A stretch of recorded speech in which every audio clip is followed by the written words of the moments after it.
Make a new coat every day to suit your affairs.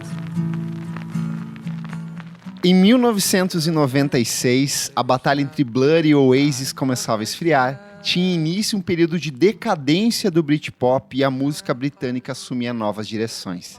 Nesse cenário marcado pela transformação e ecos além mar que também punham fim a outro importante movimento, a cena grunge de Seattle, dois amigos do Stow College em Glasgow, Stuart Murdoch e Stuart David, deram início a um novo projeto. Era o Belle and Sebastian, grupo improvisado como parte do curso de música frequentado pelos dois artistas, mas que viria a se transformar em um dos projetos mais influentes e queridos da cena escocesa.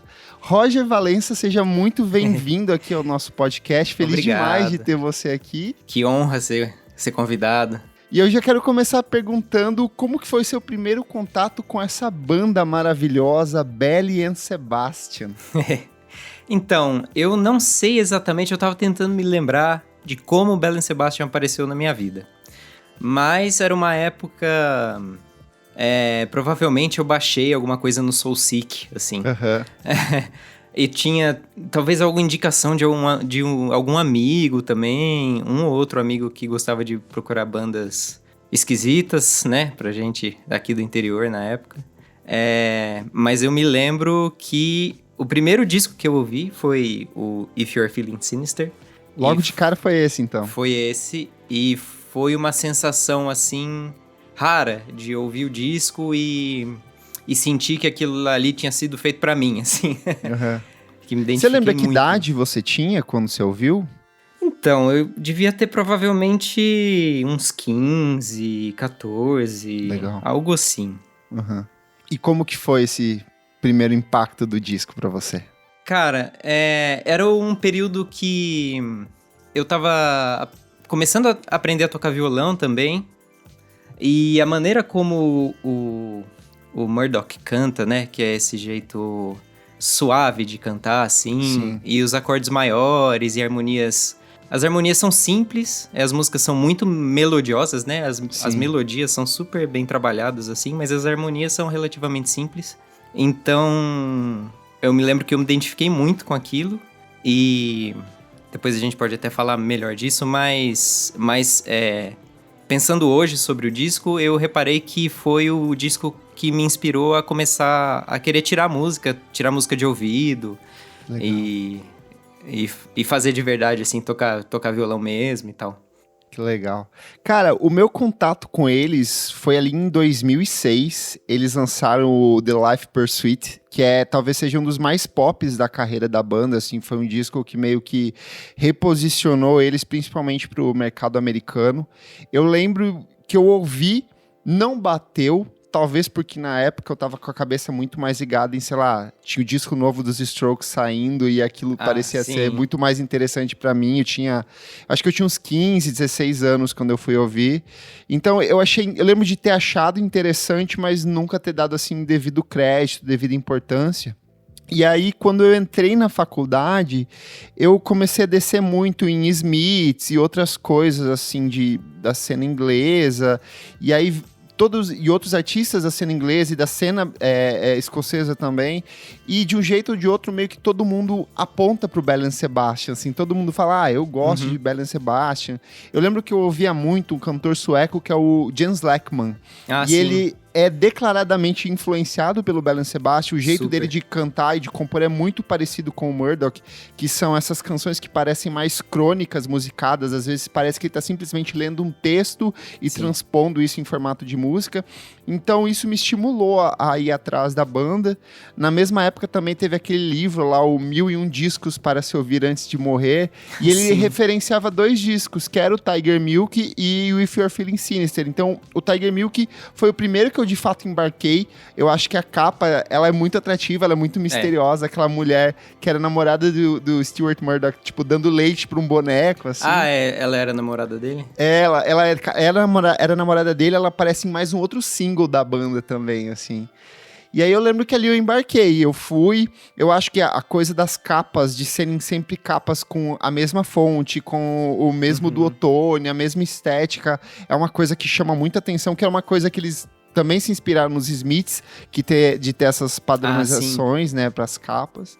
Mas o disco que a gente vai comentar hoje aqui, eu acho que eu só fui embarcar de fato quando eu vim para São Paulo, na vida adulta, assim, Aí eu acho que os dramas, as coisas que ele apresenta ali, eu acho que fazem muito mais sentido quando você dá uma amadurecida um pouco maior, sabe? E presta de fato atenção nas letras que ele tá apresentando ali, né?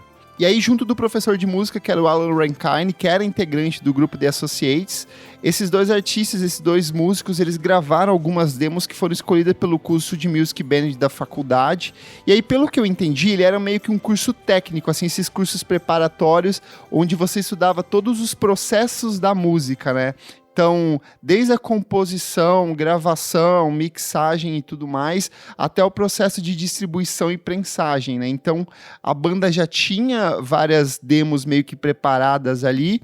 Eles mostraram para esse selo dessa faculdade, que era o Electric Honey, e a galera assim, cara, isso tá muito bom, precisamos prensar esse material.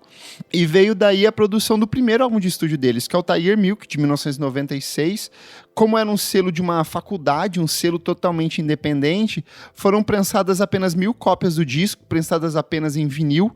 Lembrando que em 1996 já tinha CD circulando, então era coisa bem de baixo custo mesmo, era uma alternativa bem independente. E eles distribuíram esses discos para amigos, para as pessoas que iam nos shows da banda, para parte da imprensa local ali. E anos mais tarde, esses mesmos discos, eles passaram a valer muito no mercado de colecionadores. Claro. No começo dos anos 2000, tinham cópias valendo mais de 400 libras, assim, o que era um preço muito alto. Eu imagino que hoje esteja muito caro. Eu não duvidaria nada comprar um disco desses por 10 mil reais ou alguma coisa total. Do tipo. A gente podia procurar depois, ver o preço. Deve ser muito raro, pô. São 1.000 cópias. A primeira pensagem, pô, isso tem um valor de mercado do colecionador altíssimo, né? Tem. E aí, já nessa época, a banda contava com a Isobel Campbell, que é outro nome muito importante do Belle Sebastian, que duraria até o começo dos anos 2000, o Chris Gods, o Richard Coburn, o Steve Jackson e o Mickey Cook. E eles faziam essas canções, a dupla meio que se revezava ali, mas o Stuart Murdoch era o grande compositor. E com esse trabalho em mãos, a banda começou a atrair uma atenção do público, mesmo muito arredio ao próprio público e à imprensa local. Eles conseguiram despertar esse fascínio das pessoas e eles não tardaram a assinar o primeiro contrato deles com uma gravadora de médio porte, que era a Gipster Records, que foi onde depois o Snow Patrol seria apresentado também. Eles ficariam com eles durante mais um tempo.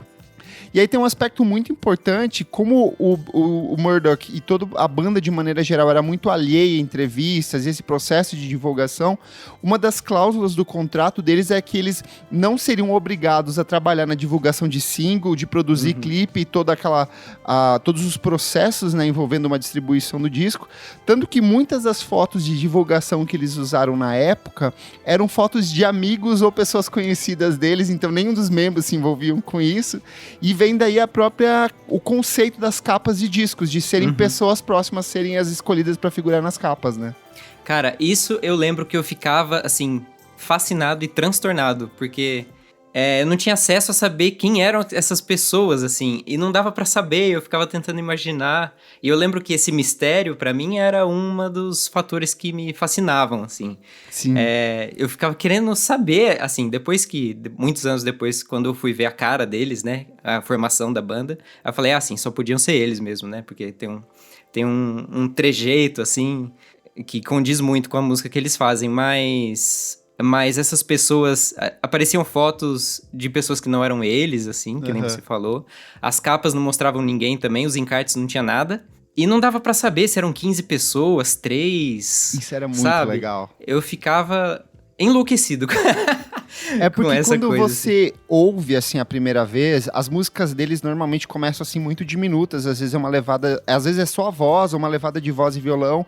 E aí vai entrando um monte de coisas ali no meio. Tem metal, tem arranjo de cordas, tem a bateria que vai destacando, tem sintetizador, tem piano, tem uns coros de vozes. E aí você fica com uma sensação de que, sei lá, são 20, 30 pessoas envolvidas ali.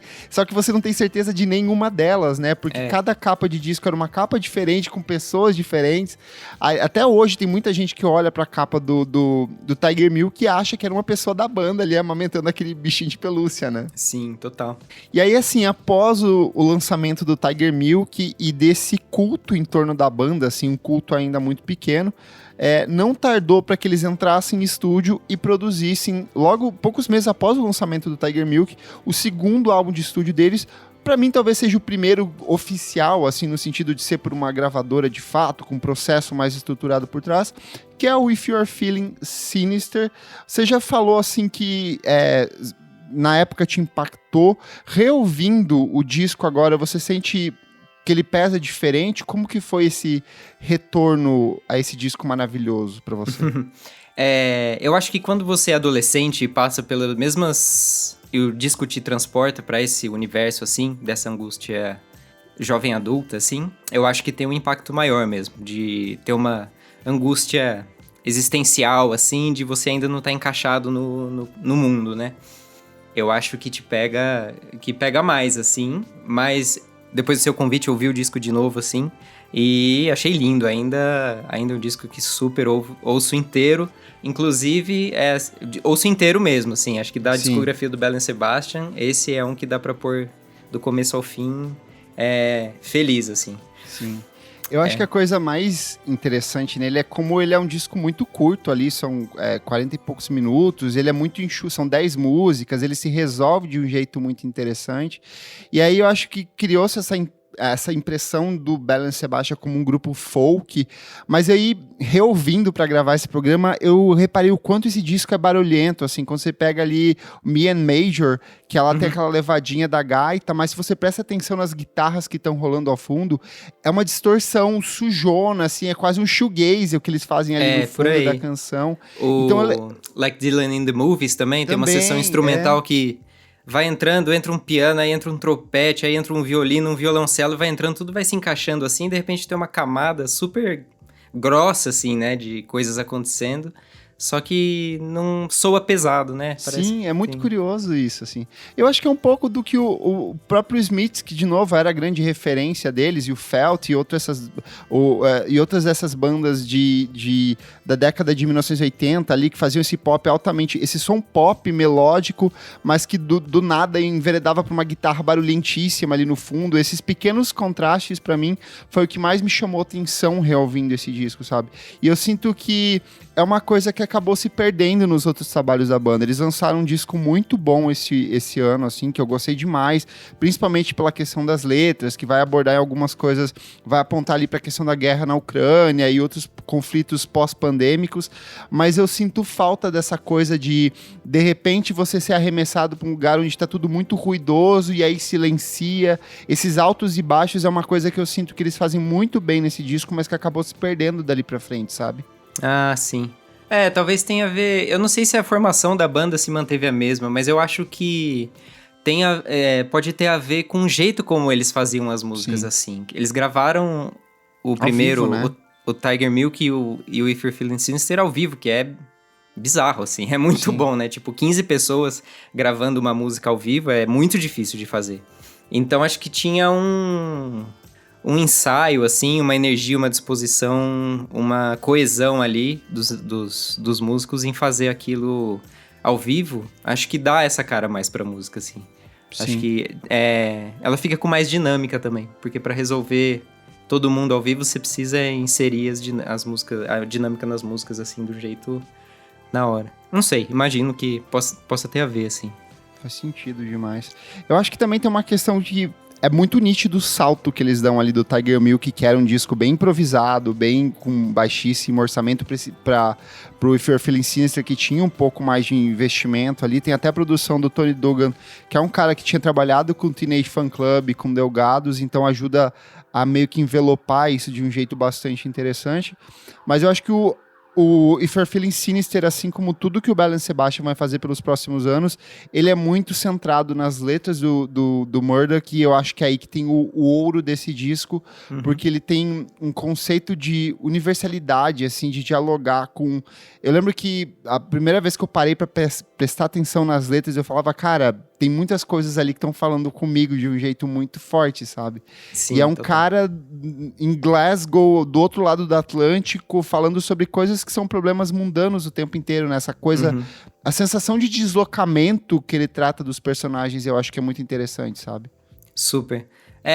Isso também me pegou super, assim, quando eu comecei a prestar atenção nas letras, esse aspecto narrativo que tem, né? É muito mais puxado pra prosa do que pra poesia, a música do Belle Sebastian. Tem até um disco que chama Storytelling, que eu acho que a contação de histórias é de fato a grande força, assim, do Belle Sebastian. Mas isso me fascinou também, até nessa onda de querer começar a fazer coisas iguais, eu comecei a escrever música que era puxado mais pra prosa do que pra poesia. Hoje em dia mudei completamente, assim, de rumo. Mas de fato, claro que tem uma preocupação com a estrutura e com a rima na letra da música, mas o aspecto da contação de histórias é muito forte. Cara, eu quero perguntar pra você quais são as suas músicas favoritas desse disco, o que mais te toca ouvindo If You're Feeling Sinister?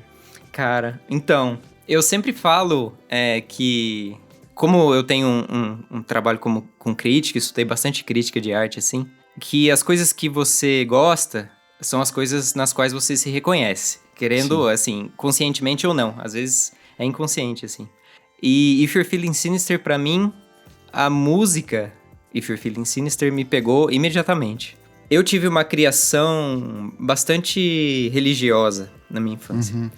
Então, e sempre senti bastante deslocado nos lugares em que eu frequentava. E com essa angústia, assim. E If You're Feeling Sinister fala sobre isso, assim, né? Sobre... acho que dos discos... das músicas desse disco é até a mais dark, assim. Porque ela tem uma coisa que acena um pouco pro suicídio e tal, né? Que vai pra esse lugar de pessoas buscando esse caminho, assim. Mas é esse lugar de buscar uma resposta pra essa angústia muito forte, assim. Me pegou muito, assim. A história, do jeito que ele conta, que ele vai apresentando os personagens. E depois essa menina que vai na igreja e depois ela é interessada em SM, né? Sadomasoquismo e a Bíblia, assim, tipo... Ele captura muito bem esse lado obscuro, assim, que não se fala...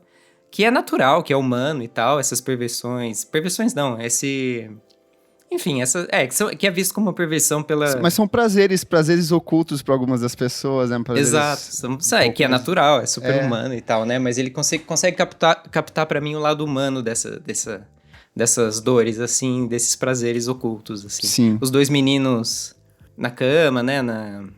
No Seeing Other People. No Seeing Other People também. Tem uma coisa super do segredo, assim, né? Eu queria voltar um pouco pra If You're Feeling Sinister, a faixa título, porque você falou muito dessa questão da morte, desse aspecto oculto. Em alguns aspectos, sempre que eu ouvia ela me remetia muito a Eleanor Rigby, dos Beatles, nesse sentido de ela pegar essas inquietações das pessoas, mesclar com questões religiosas, tratar sobre a morte. O tempo inteiro ela vai para essa coisa de o Deus lá em cima, o eu existencial aqui embaixo, essa coisa do sentimento de solidão dos personagens. Eu acho ela de fato muito linda, e ela de novo tem essa construção que começa com um som de crianças brincando, assim, em um parque. Isso é lindo mesmo. E aí ela vai na levada de violão, e no final ela tá, tipo, muito grandiosa, só que ao mesmo tempo ela continua muito pequena, assim, sabe? Eu não sei, ela consegue me tocar de um jeito muito emocionante, assim. O fechamento lá com aqueles sintetizadores e as vozes, e a levada do violão, que é quase uma batida ali em alguns aspectos, sabe? E a forma como ele potencializa essa letra que... sei lá, poderia ser só mais uma letra triste, mas ela tem tantas camadas, tantas coisas acontecendo ali, né? É verdade, eu acho que você falou bem, assim, concordo, quer dizer. Que a contação de histórias, acho que atingiu um ápice, assim, nesse disco, nessa música específica, porque tem uma ambientação, né, que já te leva para aquele ambiente da escola ou do parque, das crianças brincando, assim. E começa a apresentar os personagens e depois ainda vem a harmonia da música que vai complexificando tudo, assim. Sim. Você falou também da Seeing Other People, essa é outra que eu acho lindíssima, porque a abertura dela de piano me lembra sempre a trilha do Snoopy, que ela do Charlie Brown, a levadinha de Charlie Brown ali, lembra muito, assim, aqueles pianos. Total, e aí a tem letra, mesmo o DNA, assim. E aí a letra, que são esses dois personagens homossexuais, um enrustido, o outro não, e esses dilemas entre os dois, assim. E eu acho muito incrível a forma como o Murdoch, ele vai para personagens... ele é um homem hétero e ele vai para uns espectros, assim, muito diferentes daquilo que é ele, sabe? Essa capacidade que ele tem de mergulhar em contações de histórias, em personagens que são muito complexos. Você consegue, às vezes, passar pela vida inteira da pessoa em um intervalo de 4, 5 minutos de canção e como ele desce pra isso, assim.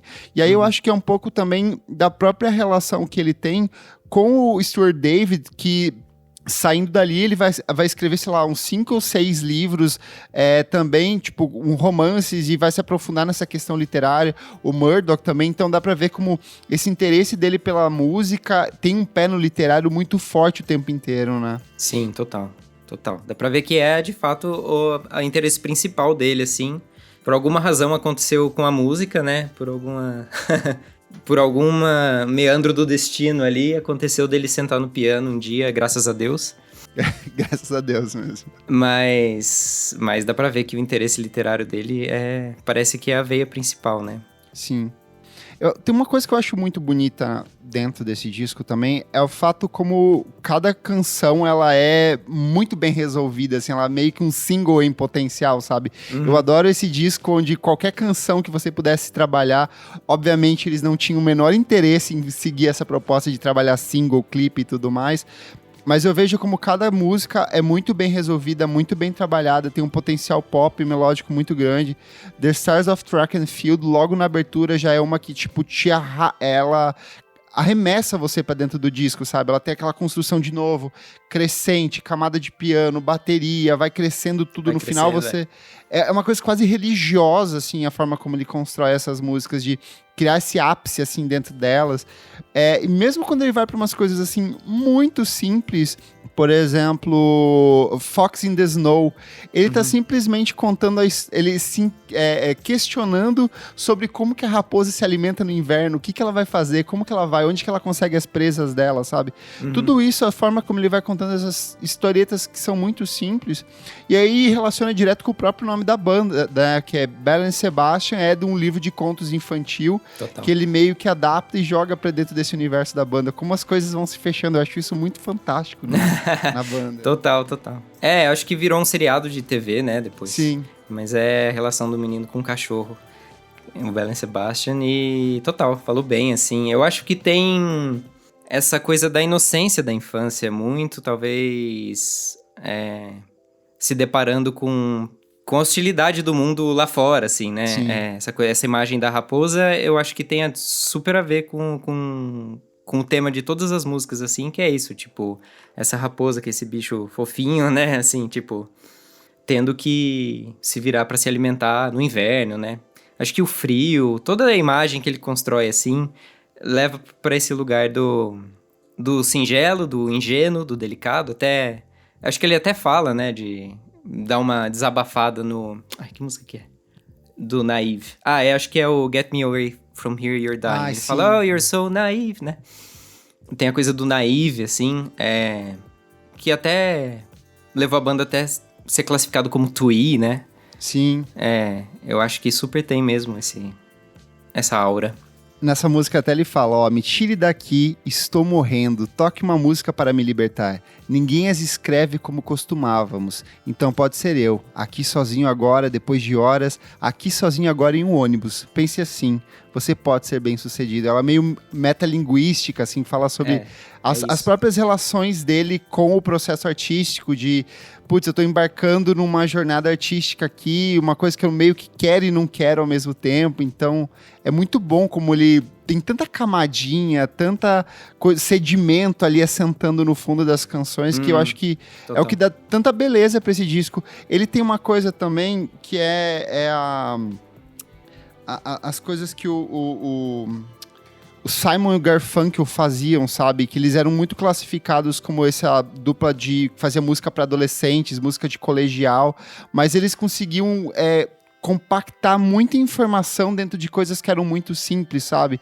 E por conta disso dialogava com uma parcela do público, justamente esse público de jovens adultos, nesse processo de descoberta, de transição para uma fase que é muito difícil, muito complexa, sabe? Então eu acho muito bonito como eles conseguem resolver isso o tempo inteiro dentro do disco. Total. Fala sobre esse universo, mas não subestima também quem tá ouvindo, Sim. né? Não coloca num lugar de condescendência, assim, né? Sim. E olha só, embora o disco tenha tido uma vendagem bem modesta, ele alcançou a posição de 191 na parada inglesa, o If You're Feeling Sinister acabou se transformando em uma das obras mais cultuadas e influentes da década de 1990. Recentemente, a Pitchfork ela revisitou a lista dos melhores discos de 1990 deles. Esse disco já estava lá, vários trabalhos saíram, eles abraçaram uma proposta um pouco mais pop, mais voltada ao R&B, mais de valorização das mulheres nessa nova leva da lista, mas o Belle and Sebastian com o If You're Feeling Sinister continua lá, ele está na posição de número 25 dessa lista da Pitchfork. A Rolling Stone, em 2020, revisitou o top 500 deles de melhores discos de todos os tempos, e o If You're Feeling Sinister tá lá na posição de 481. E no aniversário de 20 anos do disco, o Tom Braham, do Stereo Gun, ele destacou a importância do trabalho como forma de abertura para outras obras importantes e marcadas por essa mesma temática sensível das letras e do processo de composição, e como esse disco abriu passagem para uma frente de novos artistas como Sufjan Stevens, Def Cab for Cutie, The Shins. Então eu vejo muito nessa levada índia ali do começo dos anos 2000, o quanto eles incorporaram essa proposta criativa, e até no seu trabalho, né, Roger? No meu... super. Sabe que eu tava me lembrando disso, eu não me lembrava, mas aí eu comecei a pensar sobre o Belle and Sebastian e eu ouvi de novo o If You're Feeling Sinister. A primeira música que eu compus, que eu falei, essa aqui é uma música que funciona e tal, eu acho que é uma música de verdade, que até foi tipo a primeira música da Onagra Claudic, mas que a gente não chegou a gravar, porque... vou dizer por quê. Mas era tipo... o Judy and the Dream of Horses, assim, era tipo um plágio dessa música. mas me instigou a querer fazer também, sabe? Me inspirou muito, assim. Tem coisas que você ouve, enfim, discos que te inspiram a querer fazer também, de tão bom e generoso que é o negócio. Sim. E aí essa música não foi pra frente porque era um plágio do Belle and Sebastian. Mas foi o ponto de partida, assim. Foi o que deu gatilho pra começar. E olha só, o Belle and Sebastian ainda serviria de inspiração para uma série de outros artistas que assumiram publicamente esse fascínio pela banda.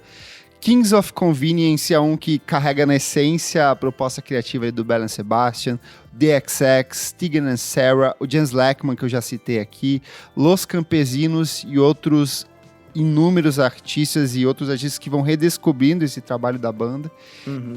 Eu acho que Japanese Breakfast também tem toda essa linha... Sim, sempre que essas questões autobiográficas para dentro do disco sempre remetem a eles, né? Total. Esse disco, If You're Feeling Sinister, pra mim, de fato, eu nem tinha percebido, mas fez com que eu começasse a minha jornada na música.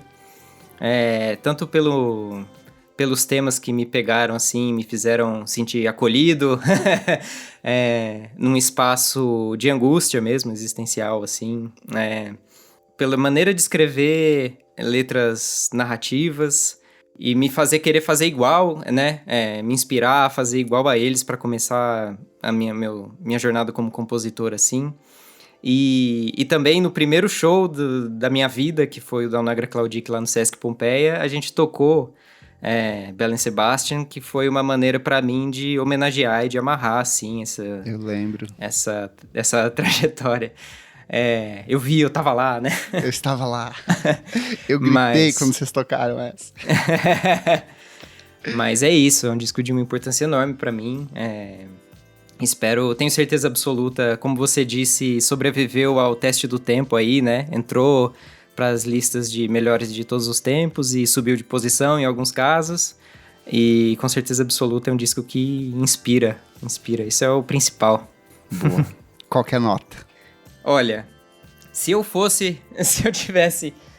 ainda fosse um jovem, eu seria 10 de 10, mas como eu sou um pouco mais velho, eu ouvi já assim, pensando no passado, eu vou dar 9 de 10. Boa. Diferente de você, Roger, eu ainda sou um jovem, eu acredito aqui nessa banda maravilhosa. Esse disco pra mim é perfeito, ele é um disco nota 10, assim. E eu acho que o mais curioso é toda vez que eu retorno a ouvir as canções desse disco, e eu retorno várias vezes ao ano, porque esse é um daqueles discos que nunca saem do meu celular, ele tá sempre baixadinho ali no Spotify. Eu vou redescobrindo coisas novas. Durante a pandemia, ele foi um disco que eu acabei voltando várias vezes, porque ele trata dessa sensação de isolamento, de deslocamento total do mundo de um jeito muito sensível, muito honesto, mas com um fundinho de sarcasmo, assim, porque eu acho que os personagens que o Murdoch trabalha, eles não são ingênuos em nenhum momento, sabe? Eles são sempre pessoas que são... É quase a Fleabag, assim, sabe? Meio que você olhando, dando aquela olhadinha pra câmera o tempo inteiro, sabe? Então... Mas eu acho que quando eu cheguei em São Paulo, esse disco foi muito importante pra mim por isso. Durante a pandemia, ele foi muito importante pra mim por isso. E eu acho incrível o quanto ele consegue mergulhar nessas histórias que são histórias mundanas, são histórias de pessoas que a gente conhece, são histórias de personagens que você encontra em folhear de páginas de livros à torto e direito, assim. Mas como ele consegue fazer um twist ali, uma viradinha que torna essas coisas tão simples, tão complexas ao mesmo tempo. E eu acho que muitas vezes o simples é mais complexo do que o complexo, sabe? A forma como você traduz essas coisas é muito difícil, né? E para além disso, musicalmente ele é um trabalho muito bem desenvolvido, sabe? Essas canções, essas melodias acústicas que de repente te jogam para dentro de uma distorção enorme, de um fuzz, entra metal, entra piano, entram cores de vozes, entram palmas, entram batidas, entra tanta coisa ali. Então eu acho que é um trabalho nota 10, assim. Eu gosto muito do trabalho seguinte também, The Boy with Arab Strap, eu acho que é um disco excelente. Eu acho que eles têm várias canções interessantes ao longo da carreira, mas eu acho que nenhum disco que o Belle Sebastian produziu foi tão eficiente e tão... além do próprio tempo dele, quanto o If You're Feeling Sinister. Eu acho que, sei lá, daqui 20, 30 anos as pessoas ainda vão estar redescobrindo esse disco e vão estar encontrando nos sentimentos que o Murdoch trabalha, meio que respostas, outra vez, outras inquietações para as próprias vidas, sabe? Então é um trabalho que eu acho que uma das coisas mais bonitas, assim, dos grandes trabalhos, grandes obras de arte, é justamente isso que você falou. O tempo passa e a obra continua respondendo às inquietações de diferentes contextos. Os anos vão passando, os problemas vão mudando, assim, mas... Ou levantando mais inquietações, sabe? Que eu acho que é o caso desse disco aqui. E eles continuam a responder as perguntas que a gente está fazendo, assim. E esse, de fato, é um desses trabalhos, assim. Boa. O Clássicos VFSM é um projeto paralelo do podcast Vamos Falar Sobre Música. Apoie a gente em padrim.com.br/podcast VFSM e tenha acesso a esse e outros programas lançados com muita antecedência. Eu sou o @KleberFak no Twitter e no Instagram e você também pode acompanhar o meu trabalho no meu site musicainstantanea.com.br. Eu sou o Roger Valença, eu sou músico e eu também escrevo sobre arte contemporânea. Você pode me achar na @oi.píncaro, que é o meu projeto de música. Ouça meu disco, Um Delírio Madrepérola. Maravilhoso. E me procura por aí. Boa. Muito obrigado pela sua audiência e até a próxima edição do programa. Tchau, tchau.